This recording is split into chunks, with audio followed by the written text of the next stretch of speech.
Good morning. I would encourage all of us to open up in our Bibles to the book of Hebrews. We're going to be in Hebrews chapter 10 this morning as we examine some things that Scripture says about the assembly. That's kind of our goal for this morning, is to get into the Word. We really want to analyze some things that it has to say about that. We're going to start in Hebrews 10. We're going to look elsewhere. It's going to be a lot of places. I know as soon as I said Hebrews 10 and said the assembly, you probably have an idea of what the sermon's going to be about. I would encourage you to keep an open mind, because the things that we'll talk about this morning will certainly apply to all of us. This is not any of these sermons that I've ever done. None of these sermons are about anything or anybody specifically, but they are things for all of us to consider. That's the goal for us as we look into this, is to find things that all of us can chew on. We're going to be another lesson. This is another lesson in our series this year called Decide. Decide is the key word that we're using this year. It represents what we've talked about every month in the past when we've just done this type of lesson. It's the idea of making an intentional choice to do something. I feel like as we talk about in Bible class, I feel like sometimes when we think about our Christianity, some of it can kind of seem a little passive. We go to worship services, we don't do this, we do this, and it just kind of seems like a little bit of an autopilot. And what I really want us to do this year as we think about this key word is to really create some depth inside of our worship, depth inside of our service to God, to not just make it something that's external, but something that is truly deep and spiritual, obviously. That's what we want to do as we think about that. And today what I want to discuss this morning is I want us to decide that the assembly is important. And now, as you probably know, obviously when we talk about the assembly, we're talking about the gathering of the saints, and it may very well be that as you read that title, you think to yourself, well, Brady, I already made that decision today. I made the decision to get up and to be here to worship together with the other saints, and so I've already decided that the assembly is important. I think that's great, but we're going to kind of break that down a little bit, specifically within two different areas. Number one is that idea of the assembly. Now, obviously, when we think about the assembly, there's some things that come right to mind. As we just mentioned, this assembling of the saints during our worship hour, we all come together. That's obviously a little bit of what we're talking about. But there are other assemblies that we could be talking about. We can not only talk about this worship hour, but we can also talk about our Sunday morning Bible class. Sunday morning Bible class is right now, we're going through the Sermon on the Mount. We're having a great study, a lot of participation in those types of things. Next quarter, we'll talk about something. Next quarter, we'll talk about something. But that class gets together every Sunday morning at 9:30. And then we obviously have our worship services right after that. We also have Bible classes in the back. So that's an opportunity for us as we talk about the assembly. That's an opportunity for us to assemble. I'm also talking about Wednesday nights. Wednesday nights are seen by some people as kind of being this optional idea where we think to ourselves, well, this is something I can do if I can make it. But it's not really, and I hate to use this word, it's not really the most important. It's not dire if I go there, because after all, the most important things happen on Sunday mornings. And so Wednesday nights is seen by some people as kind of being this optional service. If I need it, if I go to it, it doesn't really matter one way or the other. That's another assembly that I'm talking about. I'm also talking about, as we think about the assembly as important, is our plans on vacation. I understand the irony of doing this sermon in the middle of summer when people are either going on vacation and coming back from vacation.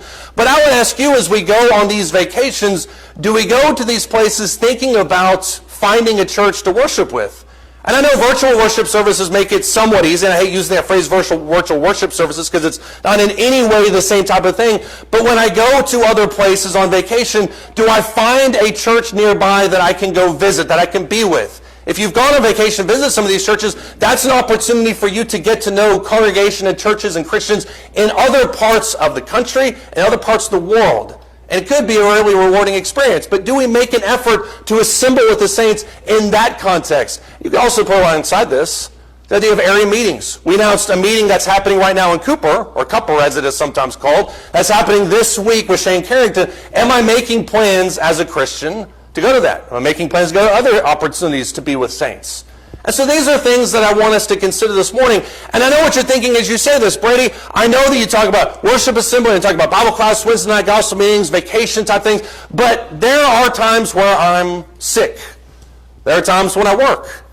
What I'm not referencing this morning in any capacity are these one-offs. I understand that everybody has emergencies, everybody has moments, everybody has days where you're just not going to make it. That's not really what I'm talking about. We don't have some attendance roster where you have to meet 80% attendance or else we give you the boot. That's not what I'm talking about. What I'm talking about is that first idea that's in that phrase. Decide that the assembly is important. In a lot of ways, what we're discussing this morning is the exact same issue that's dealt with in Hebrews, the 10th chapter, verses 19 down to verse 25. If you look at verses 24 and 25, this is almost always the proof text that people use to talk about the necessity of assembly. You have it right here in verses 24 and 25. He says, "Let us consider how to stimulate one another to love and good deeds, not forsaking our own assembling together, as is the habit of some, but encouraging one another, and all the more as you see the day drawing near." I have sat through, I don't know how many sermons, and I have heard, I don't know how many Christians talk about this verse and use this verse almost as a club to beat people over the head. If somebody's gone, they automatically accuse them of forsaking the assembly. And I don't think that's really what he's talking about here. When you look at the text as it lays out in Hebrews chapter 10, starting in verse 19, what he talks about is encouraging Christians to recognize the importance and the value of meeting with other Christians. Look at what he talks about. In verse 19, after this long 10.5 chapters of theological development about why or who God is and what faith means, all these different things, look at what he says in verse 19. He says, "Therefore," now based on these things, "Therefore, brethren, since we have confidence to enter the holy place by the blood of Jesus," which is a big deal for Jews who existed in a temple-type system, "by a new and living way, which he inaugurated us for us through the veil," that is, his flesh, sacrifices. Verse 21, "Since we have a great priest over the house of God, let us then also," verse 2, "now based on those types of things, let us draw near with a sincere heart and full assurance of faith, having our hearts sprinkled clean from an evil conscience and our bodies washed with pure water." Bodies washed with pure water, rather. Verse 23, "Let us hold fast the confession of our hope without wavering, for he who promised is faithful. And let us consider how to stimulate one another to love and good deeds, not forsaking," verse 25, "our own assembling together, as is the habit of some, but encouraging one another, and all the more as you see the day drawing near." The Hebrew writer is dealing with the exact same problem that we're discussing this morning. That there are people who are looking at the previous 10.5 chapters about the sacrifices that God made and about the opportunity we have to be saved, the opportunity to draw near in intimacy with God, and they're looking at that and they're thinking, it's not really that big of a deal. They're looking at that and they're saying, well, I've got other things to do. And verse 25 is the key part of that, because he says it is the habits of some. And so when we talk about these assemblies, that's kind of what we're discussing, is the idea of a habit. That it has just become my habit to not be at something on this list. Whether that's Wednesday night, whether that's Sunday morning Bible class, whether that's vacation, I just don't make the effort because it's not a part of who I am. What verse 25 is demanding is that we make that habit, but not just for attendance sake, but to see that as important. Let us draw near with a sincere heart and full assurance of faith. Let us hold fast the confession of our hope. Let us consider how to stimulate one another up into love and good deeds. That's what we need to be thinking about. And I know as well as you that there are a lot of reasons why people don't assemble. And I would argue very few of them have anything to do with some kind of checklist mentality of this, this, and this. And the habit obviously is a part of it. But that habit is formed, I would argue, through some very understandable situations. Some people would say, well, I don't assemble with the saints first and foremost because I'm disappointed with the members. I know people, not here necessarily, before you all start looking around. I know that there are some people that will say, I don't want to go to church because the people that I worship with on a semi-regular basis are filled with a bunch of hypocrites. And guess what? If you've been in any group of people for any period of time, there's going to be people you don't like there. There's going to be people that you look at and think to yourself, they're not really embodying what it should be. But the question is, are we trying? And of course, the church is not anywhere where everybody is sitting around being perfect. It's a place where we all grow. But there's some people who say, well, I don't assemble with them because I just don't like them. They're hypocrites. They're judgmental. They're this, they're that. Some people, and this is really what we're talking about this morning, some people will say, well, I don't see the value in it. And I think there's a little touch of irony in regards to this position. You have a lot of people today in the world of Christendom, Christianity, that will say, I want to go someplace that makes me feel good, that encourages me, that supports me, that strengthens me. Well, all of those things are going to come about by being challenged. And yet it is those very same challenges that make people go look for somewhere else. So people say, well, I don't see the value in worship services. The sermons are bland. They don't do anything for me. They just hurt my feelings. Well, in some cases, those are the very things that you and I need to hear. And so if you don't see the value in something, ask yourself, when was the last time you were truly challenged by it? I obviously don't know this from firsthand experience, but nobody in their right mind would go to the gym every single day for a decade and lift the exact same weight that they lifted the last week, the last year, the last 8 years? Why? Because they're trying to get better. They're trying to go stronger. And the only way in which you do that is by constantly challenging yourself. And so some people say, well, I just don't see the value. Well, are you being challenged? We should be challenging each other. Some people say, well, I don't want to be forced. It may be that your parents are making you. It may be that your spouse is making you. It may be that peer pressure from your direct friend group is forcing you. And so you kick back against that idea because you don't like that accountability. I feel like when I walk into services, I feel like there's just all these eyeballs on me. And so I don't assemble because I don't like being accountable. I'm my own man. And so I'll do whatever I want to do. Some people feel like they just don't belong. You walk into a worship service and you see how it seems like so many people have it together, and you look at your own life and you think, well, I don't have anything together. Here's a clue for you. We're all just as weird as you are. And if you think you're unique in this building and think to yourself that you are just sticking out like a sore thumb, I can promise you right now, as I see everybody here, you are not nearly as unique as you think. You're great. You're awesome. But you don't stick out to the point that people are going to make fun of you. Certainly not. As we mentioned earlier, some people have developed a habit not to go. And in some cases, this is born from their childhood. Their parents never took them to Wednesday night services. Their parents never made worshiping on vacation a priority. And so this is just something that I've grown up with. And if that is your habit, I would challenge you this morning to make it your habit to go, to change that narrative. And some people would say, it's just too much trouble to go. I remember Jim McDonald when I was down training with Jim, feels like a lifetime ago in East Texas, and I was just learning how to preach. Jim came up to me one morning, and he said, we were talking about the sermon, and I said something along the lines of, I worked on it, but not nearly as much as I should have, and I'm really nervous about it. And he said something I'll never forget. He said, Brady, don't ever approach Sunday morning with something that you're unsure about or something that is only halfway done, because the people that you're worshiping with have made a real effort to get there and to be there, and they demand your best. And then he said something I'll definitely never forget, and when you have kids one day, you'll realize how much effort it takes to get there. And so I might be sitting here this morning talking to somebody who, as they showed up for 9:30 a.m. Bible class, they were up at 7, making breakfast, getting their kids' clothes out, ironing those clothes, ironing them again because they probably got something on the first set of clothes, and so they had to have a new set of clothes, and so they ironed again. And then you drove 30 minutes to get here. I understand that it takes a lot of effort to be here. But I also understand that I'm talking to a group of people that some of whom have no problem getting up at 3:30 in the morning to wander off into the middle of the forest and shoot something. I also know that I'm talking to a group of people that have no problem driving anywhere from 1 to 9 hours for a concert or a sporting event. And so this argument that some people say, well, it's just too much trouble to go, it's just too much effort, it goes back to the maxim that you do what you want to do. And for somebody who doesn't want to do something, any excuse is good enough. But I'll meet you halfway on this, because I think a lot of times when we talk about sermons about assemblies, this is really where the narrative ends, at least from the pulpit perspective, is, well, you need to be here, and if you're not here, then there's something wrong. That's where a lot of the narrative stops, and that's not where I want to stop it this morning. Because I'll be honest with you, if I'm going to stand up here and say to you that you need to see the church and assembly as important, then we as a church need to see the assembly as important. I need to see the assembly as important. And so there are questions that we need to ask of everybody.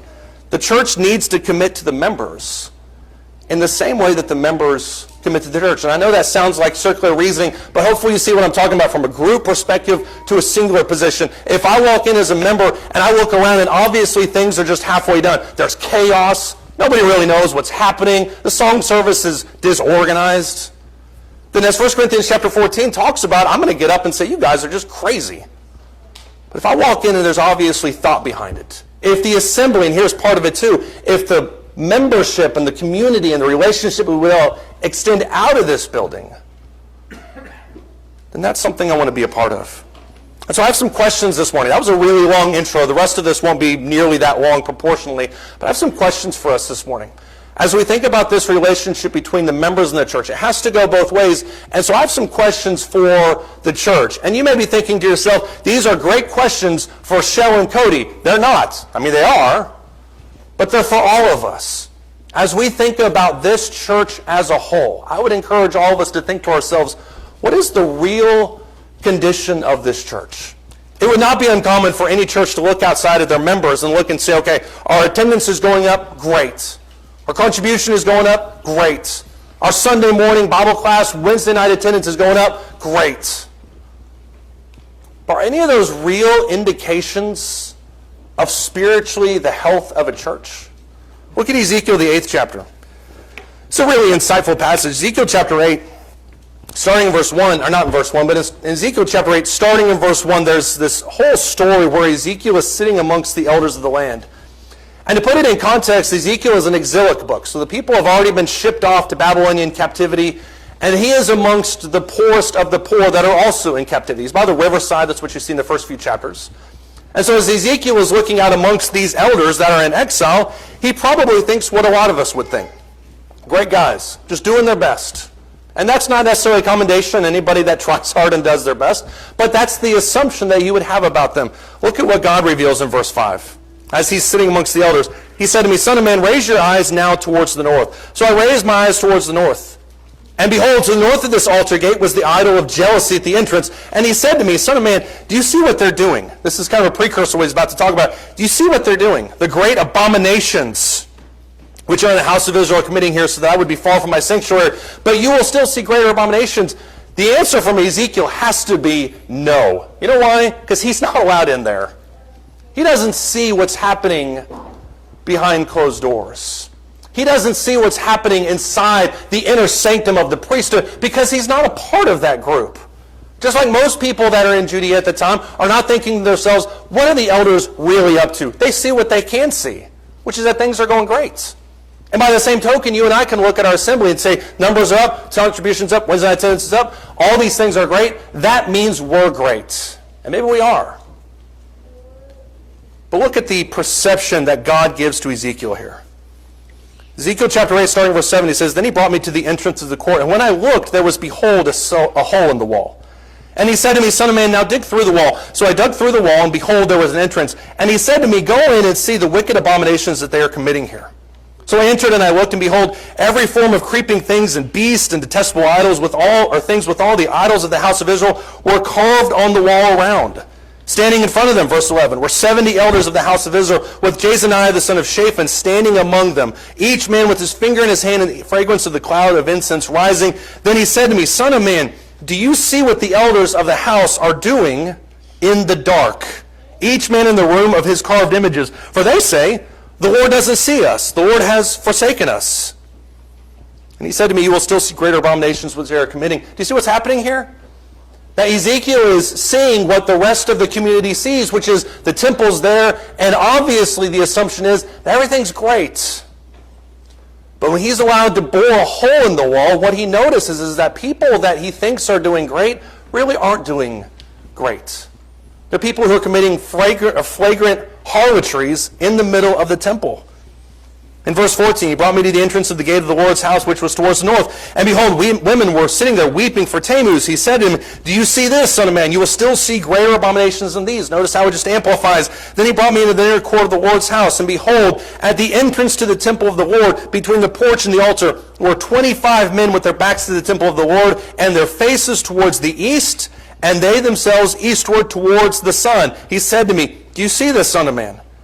Is it too light a thing for the house of Judah to commit the abominations which they have committed here, that they have filled the Lord or the land with violence and have provoked me repeatedly? For behold, they are putting the twig to their nose. Therefore, indeed, I will dwell in wrath. My eye will have no pity, nor will I spare, and though they cry in my ears with loud voice, yet I will not listen to them." Point of this is not to encourage everyone to go down to Home Depot, get a DeWalt power drill, and bore a hole in your neighbor's wall. That's not what I'm talking about. But what Ezekiel needed to understand was that there was a reason for the wrath of God, even though nobody could see it. That the reason that God was turning his back against Israel was because of these very clear abominations, but nobody in Israel knew about it. And so I would ask ourselves as we think about our local congregation, once again, as I said earlier, this is not directed to anyone specifically, but I would ask ourselves, what is the real condition of the church? Not what we see, not what we think, not what we hear. What is the real condition of this church? You need to be thinking about that, not just giving it to kind of reputation. Here's another one. Are we trying to keep people happy? Or are we trying to make them strong? I heard a preacher say one time that sometimes people in church are so so obsessed about making sure that all the fish in the fishbowl are happy that we never really think about what's outside the bowl. And there's a real temptation, especially in a post-COVID world, there's a real temptation for a lot of us to think to ourselves, well, this is what people want, and so I'm just not going to rock the boat at all. I'm not going to do anything. I'm not going to approach anybody. I'm not going to try the sermons. I'm not going to do these things because I just don't want to rock the boat. When in reality, sometimes those are things that we need to make ourselves strong. Getting back to that idea of what we just talked about in Ezekiel, look at the book of Revelation, chapter 3. It's the same type of idea. Revelation chapter 3, starting in verse 1. I'm sorry, jump down to verse 14, then we'll come back to 1. Revelation chapter 4, starting verse 1. It says, to the angel of the church in Laodicea write, the Amen, the faithful and the true witness, the beginning of the creation of God says this. Verse 15, I know your deeds, that you're neither cold nor hot, and yet I wish that you were cold or hot. That's an interesting phrase.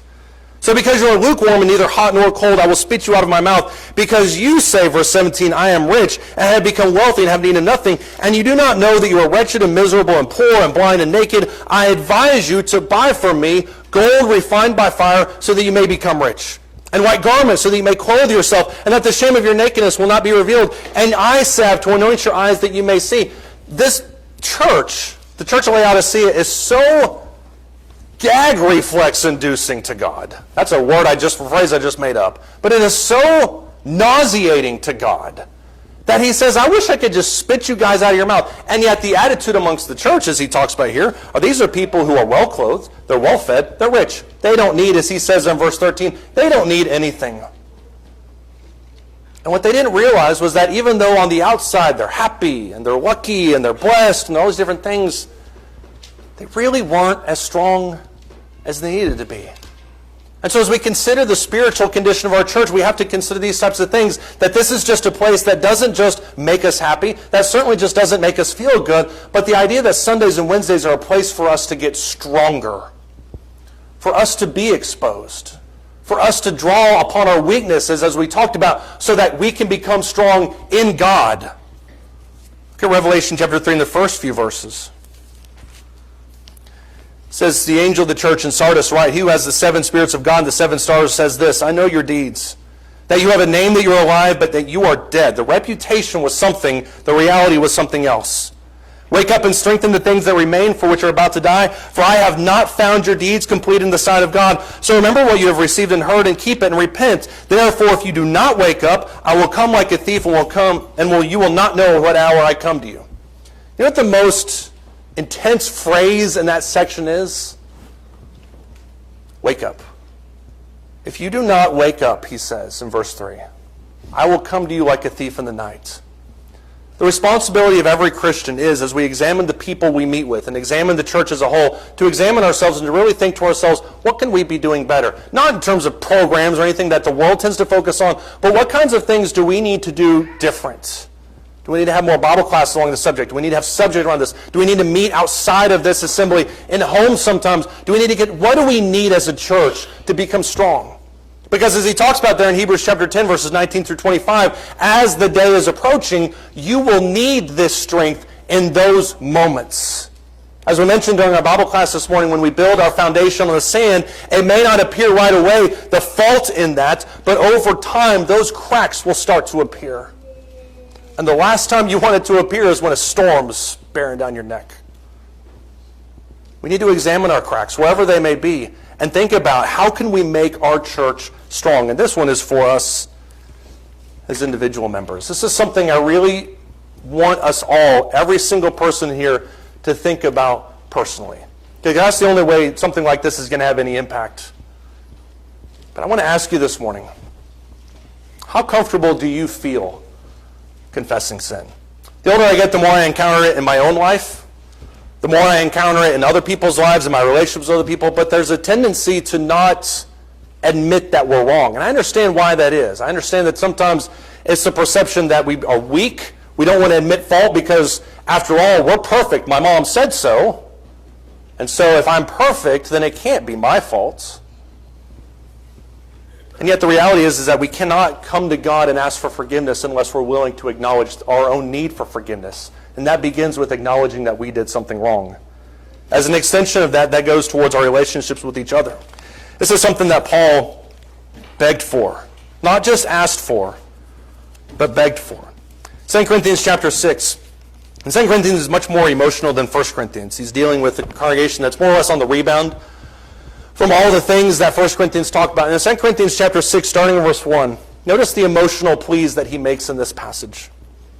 He says, working together with him, we also urge you not to receive the grace of God in vain. For he says, at the acceptable time I listened to you. And on the day of salvation I helped you. Behold, now is the acceptable time. Behold, now is the day of salvation, giving no cause for offense in anything, so that the ministry will not be discredited, but in everything commending ourselves as servants of God. And then list all the things right after this that he went through, in much endurance, and afflictions, and hardships, and distresses, in beatings, and imprisonments, and tumults, and labors, and sleeplessness, and hunger, and purity, and knowledge, and patience, and kindness, and the Holy Spirit, and genuine love, and the word of truth, and the power of God, by the weapons of righteousness for the right hand and the left, by glory and dishonor, by evil report and good report, regarded as deceivers and yet true, as unknown yet well known, as dying yet behold we live, as punished yet not put to death, as sorrowful yet always rejoicing, as poor yet making many rich, as having nothing yet possessing all things. This is the second time in this book Paul brings out a list like this. And the first time is laden with sarcasm. You guys are rich. Here's what I've done. I'm so poor. Second time around, he's not as easily discussed. He's not as easily approached by this. He says in this passage, as I approached you and as the things I've given to you, it's been in tumult, it's been in distresses, it's been in beatings, it's been in humiliation, and it's been in poverty. It's been in all these different things. And I think one of the main reasons that Paul is doing this is to lower the bar for the self-admission of what he's been through so that other people can feel free to do that. Listen to what he says in verse 11. Our mouth, verses 1 through 10, and also the gospel. I think both of those are in view here. Our mouth has spoken freely to you, O Corinthians. Our heart is opened wide. You are not restrained by us, but you are restrained in your own affections. Now in a like exchange I speak as to children, open wide to us also. It's almost heart-wrenching the way that Paul characterizes this, because Paul spends 10 verses talking about how he has given everything to these people. And the only thing he asks for in response is to meet them even a little bit part way. As we think about our lives here as Christians, that's kind of what it is. Every Sunday morning we take the communion. And we remember Jesus' magnificent sacrifice, that he came down, that he took the form of a bondservant, that he gave himself to be humbled. And yet we then turn around to God and we say, well, I don't really have much sin. Or we look to other people in the church building and we say, well, I have some sin, but it's because of this and it's because of that. And meanwhile, on the drive home, we're just suffering with all the things that we wish we could tell people and we choose not to. And so I'll ask you again as we talk about this point.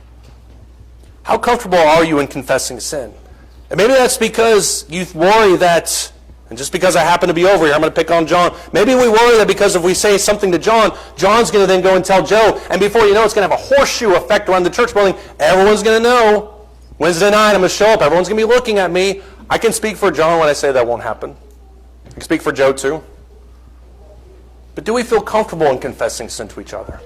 Because I found that vulnerability inside of a group doesn't lower it, but it strengthens it. And if you don't feel comfortable finding somebody to do that with, then we have an issue.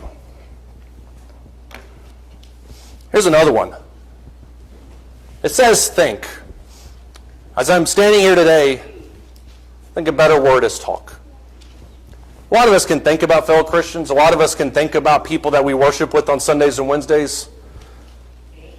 But how often do we talk to other Christians? We gather here on Sundays for roughly 3 hours. I know it may feel like a lot more when I'm up here, but we meet here for about 3 hours on Sunday morning. Wednesday nights we meet for about an hour, hour and a half. Somebody made a great comment to me on Wednesday night of this last week that we're doing a greater job of staying after services and talking. I think that's really an asset for us. But when those doors are closed and we leave this church building, when's the next time we talk to them? Do we talk to these people on Sunday? Do we talk to them on Friday? Do we talk to them throughout the week about not maybe even spiritual things, but do I text anybody about the fantastic things that they happen to be cooking in their backyard? Do I talk to somebody about baseball scores?